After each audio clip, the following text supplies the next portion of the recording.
Hello scholars. आज हम समझेंगे रेफरेंसिंग। रेफरेंसिंग पीएचडी स्कॉलर्स के लिए तो इंपॉर्टेंट है ही, लेकिन यूजीसी नेट के फर्स्ट पेपर में भी सिलेबस में रेफरेंसिंग मेंशन है। कोई भी रिसर्च करते हुए, थीसिस राइट करते हुए, रिसर्च पेपर को लिखते हुए या डेजर्टेशन में रेफरेंसिंग बहुत ही इंपॉर्टेंट पार्ट होता है। नॉर्मली स्कॉलर्स को नहीं पता होता कि रेफरेंसिंग क्या है और रेफरेंसिंग स्टाइल क्या है। रेफरेंसिंग को समझने से पहले इसे हम एक बिल्कुल सिंपल और रियल लाइफ एग्जाम्पल से समझते हैं। मान लीजिए आपके फ्रेंड ने कोई नोट्स बनाए थे और उसको पढ़ करके आपने कोई एग्जाम क्लियर कर लिया।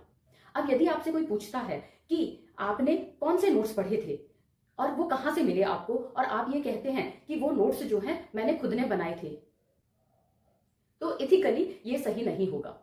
और यदि आप ये कहते हैं कि ये नोट्स जो है आपके फ्रेंड ने बनाए थे और उन्हीं की हेल्प से आपने एग्जाम क्लियर किया है, आप अपने फ्रेंड को एक उचित क्रेडिट देते हैं। इसी टाइप से रिसर्च में यदि आप किसी दूसरे रिसर्चर के विचारों को, शब्दों को या किसी सिद्धांत को यूज करते हैं, वहां पर आपको उस रिसर्चर को क्रेडिट देना होता है, और ये क्रेडिट देना ही रेफरेंसिंग कहलाता है या साइटेशन कहलाता है। चलिए अब इसको हम डिटेल में समझते हैं। व्हाट इज रेफरेंसिंग, रेफरेंसिंग का मीनिंग समझेंगे, उसके कौन कौन से एलिमेंट्स होते हैं और रेफरेंसिंग के टाइप्स कौन कौन से होते हैं। चलिए स्टार्ट करते हैं। Referencing is the process of acknowledging the sources of information, ideas, data, or quotations that you use in your academic or professional writing. मतलब कि रेफरेंसिंग क्या है? रेफरेंसिंग एक तरीके से वो प्रक्रिया है। रेफरेंसिंग को हिंदी में कहते हैं संदर्भ देना, ठीक है ना? तो रेफरेंसिंग वह प्रक्रिया है जिसके द्वारा आप मतलब कि रिसर्चर अपने शैक्षणिक या व्यावसायिक लेखन में, है ना? शैक्षणिक या व्यावसायिक लेखन में प्रयुक्त जानकारी, विचारों, आंकड़ों या फिर धारणाओं या मैं कहूँ उद्धरणों के मूल स्रोतों को उचित श्रेय देता है। ठीक है? आपने यदि किसी रिसर्चर की कोई इंफॉर्मेशन, कोई आइडिया, कोई डेटा या मैं ये कहूँ कि कोई कोटेशन या उद्धरण को अपने रिसर्च वर्क में या अपने लेखन कार्य में प्रयुक्त किया है, तो आपको क्या करना पड़ेगा? उस मूल स्रोत का उचित श्रेय देना होगा। उसी को हम रेफरेंसिंग कहते हैं। It is an essential and unavoidable part of assignments, research papers, thesis, dissertations and journal articles. आप एकेडमिकली कोई भी काम कर रहे हैं, चाहे आप असाइनमेंट्स बना रहे हैं, शोध पत्र लिख रहे हैं, थीसिस बना रहे हैं, ठीक है? या जर्नल के लिए कोई लेख लिख रहे हैं, तो ये रेफरेंसिंग जो है एक अनिवार्य शर्त होती है कि आपको क्या करना पड़ेगा? रेफरेंस लिस्ट लगानी पड़ेगी। आप देखेंगे, आपने बहुत सी बुक्स देखी होंगी, है ना? कॉमनली आपने बुक्स देखी होंगी, तो उसमें पीछे सबसे लास्ट में आप जाकर के देखना कि वहाँ पे संदर्भ ग्रंथ सूची दी होती है या रेफरेंस लिस्ट जिसे कहते हैं इंग्लिश में, वो दी गई होती है। तो वो क्या होता है? वो एक तरीके से क्रेडिट दिया गया होता है उस बुक को बनाने में जहाँ-जहाँ से हेल्प ली गई, जिस कंटेंट से हेल्प ली गई है। ठीक है? तो चाहे आप मैं ये कहूँ कि आप पीजी लेवल पे हैं, यूजी लेवल पे हैं, आप यदि कोई असाइनमेंट लिख रहे हैं, कोई शोध पत्र, रिसर्च पेपर लिख रहे हैं या थीसिस कर रहे हैं, थीसिस लिख रहे हैं, तो आपको एसेंशियली रेफरेंस लिस्ट देनी चाहिए। अब रेफरेंसिंग के जो मोटिव होते हैं या पर्पस होते हैं वो क्या होते हैं? Proper referencing serves 3 important purposes. अब 3 इंपॉर्टेंट पर्पस क्या होता है? देखिए रिसर्च के अंदर एक तो ये साइंटिफिक मेथड होता ही है और बिना उद्देश्य के कोई भी चीज़ रिसर्च के अंदर नहीं की जाती। तो जब हम रेफरेंस दे रहे हैं तो इसका भी कोई ना कोई पर्पस होगा, कोई ना कोई उद्देश्य होगा। फर्स्ट क्या है? Gives credit to the original author. मतलब कि जो मूल लेखक है, ओरिजिनल जो राइटर है, जिसमें से आपने कंटेंट लिया है कुछ, है ना? उसको पहला उचित श्रेय देना मतलब कि क्रेडिट देना उसको, ठीक है? सेकंड क्या है? प्रिवेंट प्लेगियरिज्म मीन्स जो साहित्यिक चोरी जिसे कहा जाता है, मैं ये कहूँ कि जो नेट की तैयारी कर रहे हैं बच्चे, उन्हें इसके लिए अवेयर होना चाहिए कि प्लेगरिज्म क्या होती है। और जो पीएचडी कर रहे हैं, उनके लिए तो मोस्ट इम्पोर्टेंट पार्ट होता है जानना कि प्लेगरिज्म होता क्या है ना? साहित्यिक चोरी क्या होती है? साहित्यिक चोरी यही होती है कि आपने किसी प्रीवियस रिसर्चर के वर्क में से कुछ भी मैं कहूँ एक सेंटेंस भी यदि आपने लिया है और उसको प्रॉपर क्रेडिट नहीं दिया है, तो वो साहित्यिक चोरी में आता है, वो साहित्यिक चोरी कहलाती है। अब आप कहेंगे कि ये चोरी पकड़ी कैसे जाएगी? है ना? क्या होता है कि जब आप कोई थीसिस राइट करते हैं, है ना? थीसिस राइट करते हैं, तो क्या होता है जब आप यूनिवर्सिटी में अपना थीसिस सबमिट करवाते हैं, तो यूनिवर्सिटी में आपका जो है ये प्लेगरिज्म रिपोर्ट माँगी जाती है, या कुछ यूनिवर्सिटीज़ खुद ही क्या करती हैं, प्लेगरिज्म को चेक करती हैं, थीसिस के प्लेगरिज्म को चेक करती हैं प्लेगरिज्म सॉफ्टवेयर के द्वारा। और वो सॉफ्टवेयर इतना स्ट्रॉन्ग होते हैं कि आपने जहाँ से भी वो कंटेंट लिया है ऑनलाइन, कहीं किसी भी सोर्सेज़ से आपने वो कंटेंट लिया है, तो वो सॉफ्टवेयर जो है प्रॉपरली प्लेगरिज्म रिपोर्ट में मेंशन करता है कि ये आपने एक लाइन भी ली है तो वो किस सोर्स से ली है, किस बुक से ली है, किस जर्नल से ली है, कौन से रिसर्च पेपर से ली है, बकायदा कौन सी यूनिवर्सिटी से ली है, कौन सी यूनिवर्सिटी की थीसिस थी, यदि उसमें से कुछ लिया है तो वो कौन सी यूनिवर्सिटी की थीसिस है, वो सारी चीजें वो सॉफ्टवेयर कैच कर लेता है। तो इस साहित्यिक चोरी से बचने के लिए आपको क्या करना चाहिए कि आपने किसी का भी कोई कंटेंट यूज किया है, कोई इमेज यूज की है या कोई आइडिया यूज़ किया है, तो आप उसको प्रॉपर क्रेडिट दे दें, उसको रेफ़रेंस दें पीछे, रेफ़रेंस लिस्ट में उसका रेफ़रेंस दें, ठीक है? यदि आप रेफ़रेंस देंगे, तो आप उस प्लेगरिज़्म से बच जाएँगे। क्यों? क्योंकि अब आपने क्या किया, अब उस वर्क को ऑथेंटिकली यूज़ किया है ना? उसको हम ये कहें कि एथिकली यूज़ किया है, तो वो फिर जो है हम कहें कि प्लेगरिज़्म नहीं माना जाता, ठीक है? थर्ड होता है helps readers locate and verify sources, means स्रोतों को खोजने में और सत्यापित करने में रेफरेंस हेल्प करता है। कैसे? सपोज़ कीजिए कि आपने अपना थीसिस डिज़ाइन किया है और उसमें रेफरेंस लिस्ट लगाई है। तो जो फ्यूचर रिसर्चर्स होंगे, वो आपके रेफरेंस लिस्ट में जाएँगे। अब रेफरेंस लिस्ट में आपने पूरी डिटेल दी है कि कौन-सा ऑथर था, उसकी कौन-सी बुक थी, उसका कौन-सा पेज नंबर था, वो सारी इन्फॉर्मेशन दी जाती है रेफरेंसिंग में। ठीक है? तो वहाँ से उसको आइडिया लग जाएगा, यदि उसको उस टॉपिक से रिलेटेड और कुछ भी पढ़ना है, या मैं ये कहूँ कि उस टॉपिक से रिलेटेड और मटेरियल उसको चाहिए, है ना? या वो और डीप स्टडी करना चाहता है, तो रेफरेंस लिस्ट जो है वहाँ पे वो हेल्प करता है रीडर्स की। ऐसे ही आप यदि न्यू रिसर्चर हैं, तो आप यदि किसी का रिसर्च पेपर रीड कर रहे हैं, आप किसी की थीसिस को रीड कर रहे हैं अपना टॉपिक से रिलेटेड, या कोई बुक रीड कर रहे हैं, तो उनकी रेफरेंस लिस्ट को देखिए। उससे आपको बहुत हेल्प मिलेगी उसी टाइप का सेम कंटेंट खोजने में, उसमें एडवांस स्टडी करने के लिए, या उस टॉपिक से रिलेटेड और मटेरियल ढूँढने के लिए। ठीक है? इस तरीके से रेफरेंस क्या है? हेल्प करता है रिसर्चर की। अब मेन एलिमेंट ऑफ रेफरेंसेस क्या होते हैं?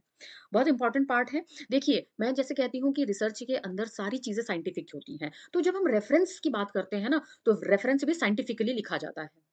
नेट के पेपर के अंदर रेफरेंसिंग स्टाइल बोला गया है, ठीक है? और फॉर्मेट बोला गया है। तो एक अलग-अलग स्टाइल होते हैं और फॉर्मेट होते हैं, उनको भी हम अब आगे डिस्कस करेंगे। पहले मेन एलिमेंट देखते हैं कि रेफरेंसिंग के अंदर हमें कौन-कौन सी चीज़ें लिखनी होती हैं रेफरेंस में। फर्स्ट होता है ऑथर नेम, ठीक है? मतलब सपोज़ कीजिए कि आपने कोई एक बुक ली है या आपने कोई एक रिसर्च पेपर लिया है, तो जिसका भी आप पढ़ रहे हैं, उस ऑथर का नेम होना चाहिए।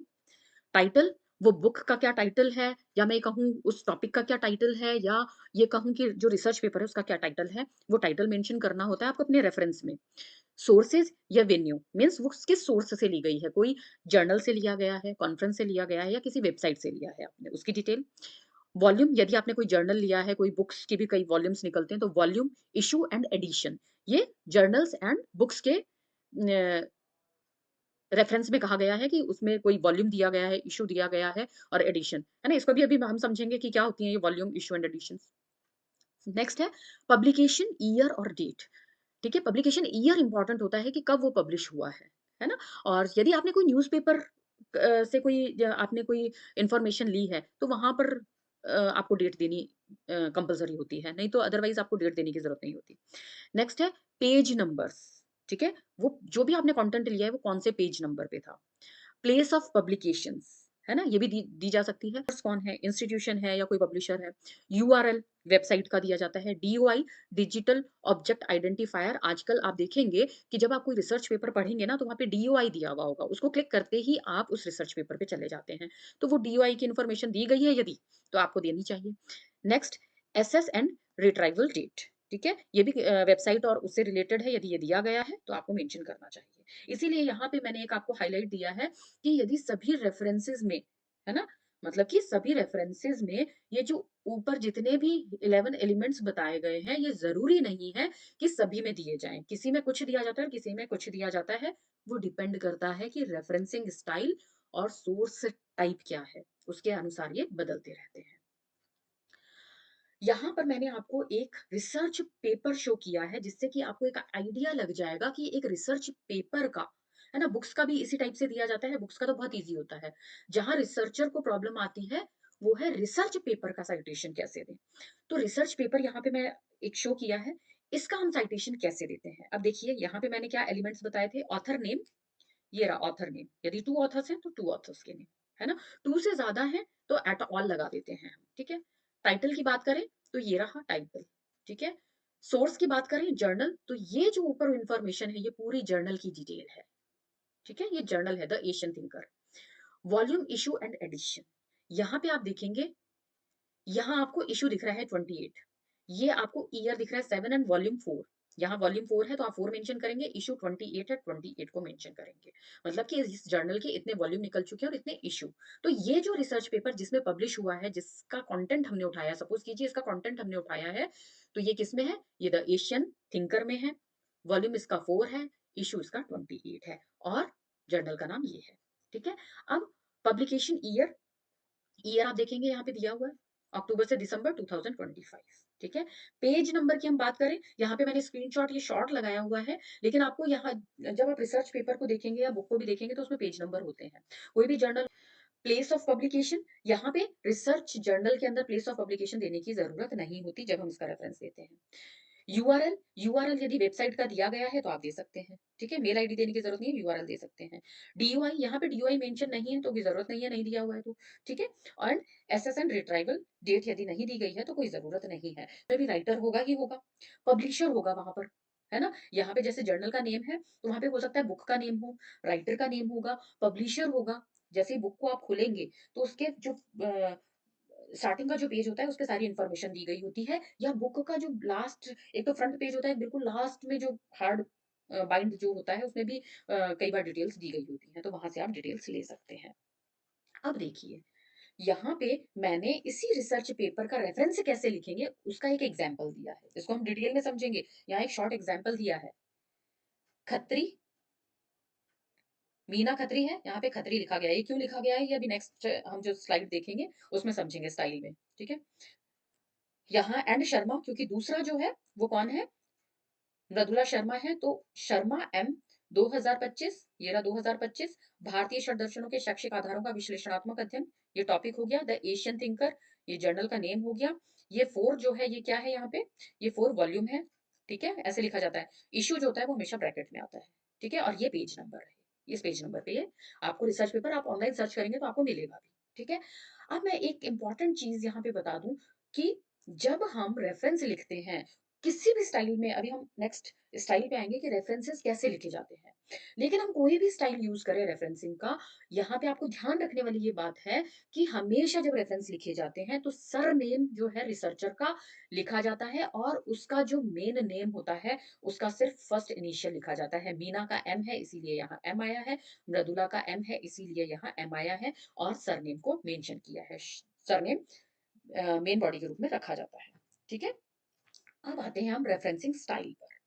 इंपॉर्टेंट है, रेफरेंसिंग स्टाइल्स होता क्या है और इसे कैसे लिखा जाता है। देखिए, referencing style is a standardised format, जैसे रिसर्च है सब चीजें क्या होंगी? स्टैंडर्डाइज्ड फॉर्मेट में होंगी, और guidelines used to cite a source in academic writing and prepare a reference list accurately। Referencing style क्या है? मतलब कि संदर्भ देने का स्टाइल क्या है, संदर्भ सूची में लिखें उसको, वो स्टाइल क्या है? जैसे अभी मैंने पीछे जो एग्जांपल बताया वो क्या था? रेफरेंसिंग स्टाइल था, किसी तरीके से लिखा गया था उसे। तो रेफरेंसिंग स्टाइल वो निर्धारित प्रारूप या नियमावली है जो यह बताती है कि किसी सोर्स को, किसी स्रोत को, मतलब कि किसी जर्नल को, किसी बुक को, किसी मैगजीन को लेखन के भीतर या अंत में रेफरेंस लिस्ट जो लगाते हैं उसमें कैसे लिखा जाएगा, ठीक है? यहाँ लेखन के भीतर का मतलब है इन टेक्स्ट साइटेशन, इसको भी हम डिस्कस करेंगे। अभी यहाँ सिर्फ ये समझे कि कोई भी सोर्स है उसको यदि हम लिख रहे हैं कोई टेक्स्ट या कोई हम आर्टिकल बना रहे हैं, रिसर्च पेपर बना रहे हैं, उसके अंदर और या अंत में जो रेफरेंस लिस्ट लगाते हैं उसके अंदर कैसे लिखा जाएगा किसी सोर्स को। मेजर रेफरेंसिंग स्टाइल्स भी होती हैं और टाइप होती हैं, उन्हीं के अंतर्गत उन्हीं में से किसी एक स्टाइल को फॉलो करके आपको लिखना होता है। अब ये स्टाइल्स कौन कौन सी होती है? बहुत सारी रेफरेंसिंग स्टाइल्स हैं, यहाँ मैंने आपको 15 रेफरेंसिंग स्टाइल्स बताई हैं। मैं ये कहूँ कि ये इंपॉर्टेंट रेफरेंस स्टाइल्स जो हैं, यहाँ जो 15 बताई हैं, ये नॉर्मली तो यूजीसी नेट के में जो मेंशन की गई हैं रेफरेंसिंग स्टाइल, उनके लिए इम्पोर्टेंट है। पीएचडी स्कॉलर्स जो हैं, उनके लिए ये सारी इम्पोर्टेंट नहीं है, इसमें से उनके सब्जेक्ट वाइज़ जो इम्पोर्टेंट है, सिर्फ़ उसी को समझें। सारों को रीड करने की या समझने की ज़रूरत नहीं है। क्योंकि जो पीएचडी कर रहे हैं, उनको एक स्टाइल फ़ॉलो करना है। तो आपके सब्जेक्ट के अकॉर्डिंग जो रेफरेंस स्टाइल है, उसकी गाइडलाइन को फ़ॉलो करें, उस स्टाइल को फ़ॉलो करें। तो यहाँ पे हम एक बार समझ लेते हैं कि रेफरेंसिंग स्टाइल्स कौन-कौन सी हैं। Triple A American anthropological association, ठीक है? इनके नेम के अंदर ही काफ़ी कुछ जो रेफरेंसिंग स्टाइल किस सब्जेक्ट की है वो मेंशन है काफ़ी कुछ और कुछ की नहीं है, तो वो आप कहीं भी सर्च करेंगे आपको मिल जाएगा। तो एएए ये अमेरिकन एंथ्रोपोलॉजिकल तो एंथ्रोपोलॉजी एक स्टडी होती है से रिलेटेड यदि कोई रिसर्च कर रहा है तो उसको triple A referencing style use करनी होती है। ACS American chemical society chemical की बात हो रही है तो कहीं न कहीं केमिस्ट्री की बात हो रही है, तो केमिकल सोसाइटी जो है एसीएस है। एएमए होता है अमेरिकन मेडिकल एसोसिएशन मेडिकल से रिलेटेड जो सब्जेक्ट्स हैं, वो ये वाले स्टाइल को फॉलो कर सकते हैं।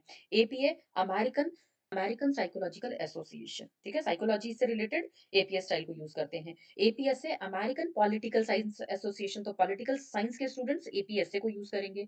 ASA American sociological association means sociology के स्टूडेंट्स एसीए को फॉलो करेंगे। Blue book uniform system of citation है, इतना यूज़ नहीं आता है, लेकिन ये भी एक साइटेशन का स्टाइल है। शिकागो स्टाइल या Turabian style, Chicago manual of style कहा जाता है इसको। ये जो स्टाइल होता है इसमें जो सब्जेक्ट्स होते हैं नॉर्मली हिस्ट्री हो गया, लिटरेचर हो गया, आर्ट्स हो गया, है ना? और फिलॉसफी हो गया या रिलीजियस स्टडीज़ के जो सब्जेक्ट्स हैं, उसमें जो स्टाइल यूज़ की जाती है वो शिकागो स्टाइल होती है।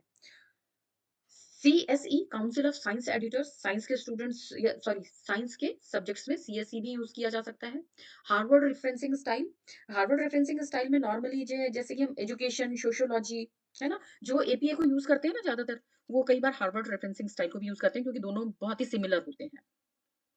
IEEE institute of electrical and electronics engineers ये यूज़ करते हैं। MLA modern language association MLA style भी जो है वो लिटरेचर के और आर्ट्स के सब्जेक्ट्स में यूज़ किया जाता है। NLM national library of medicine, ठीक है? मेडिसिन के फील्ड में यूज़ किया जाता है।